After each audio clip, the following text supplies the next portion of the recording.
Құрметті әріптестер, көпшілік әріптестердің сұрауы бойынша, өтініші бойынша осындай КТП-ні қалай кітапша етіп шығаруға болады деген сұрақтардың бірінің жауабын айтқым келіп отыр. Қазір мен сіздерге кітапша етіп шығарудың жолын үйретемін.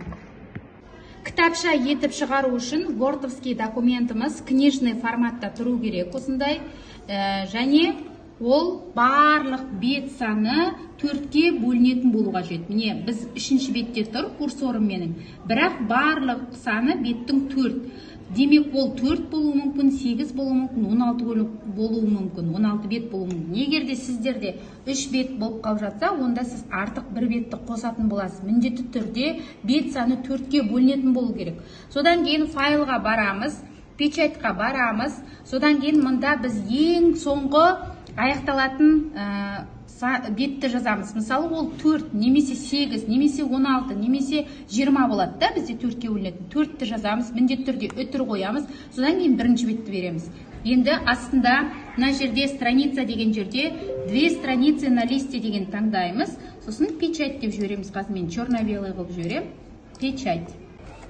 Бізде міне бір бетке екеуін жібердім, шығып жатыр. Енді қазір сіздерге көрсетейін. Яғни біз алдық, мұнда ең бірінші бетіміз тұр, ал мұнда ең соңғы бетіміз тұр. Мынау бірінші бет, мынау 4-ші бет. Бірақ печатқа бергенде бірінші 4-ті үтірді қоямыз, сосын 1 деп жазамыз. Енді дәл осы шыққан бетімізді аламыз да, ешқандай қозғамаймыз, апарамыз да, дәл осылай саламыз. Салдық. Енді әрі қарай печатқа беру үшін 4-ті бердік, жаңа 1-ді бердік та. Енді беру үшін біз не істейміз? 2 дейміз де, үтір 3 дейміз. Содан кейін 2 страницы деп тұрады, мұнда печать деп басамыз.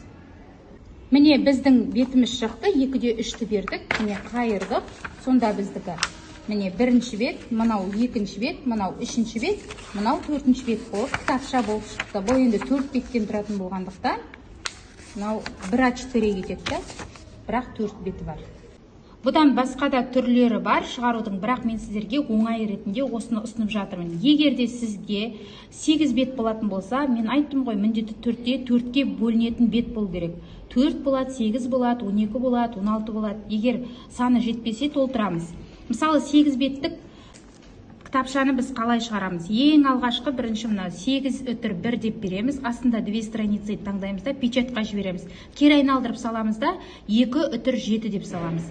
Сосын бір бетіміз кетті, екінші А4-ге 6 үтір 3 деп саламыз да, кері айналдырып артына 4, 5 деп саламыз. Сонда 8, 7, 6, 5, 1, 2, 3, 4 деп. Егер шатасып кетем десеңіздер, осылай етіп жазып алсаңыздар болады. Ең соңында міне сан осылай 4, 5 деп, немесе 12, 13 деген сияқты етіп, бірін реттілік қайталағанша жалғастыра бересіз. Сонда біз книжный бағыттағы кітапшаларымызды осылай шығара алады екенбіз. Кәделеріңізге жарасын.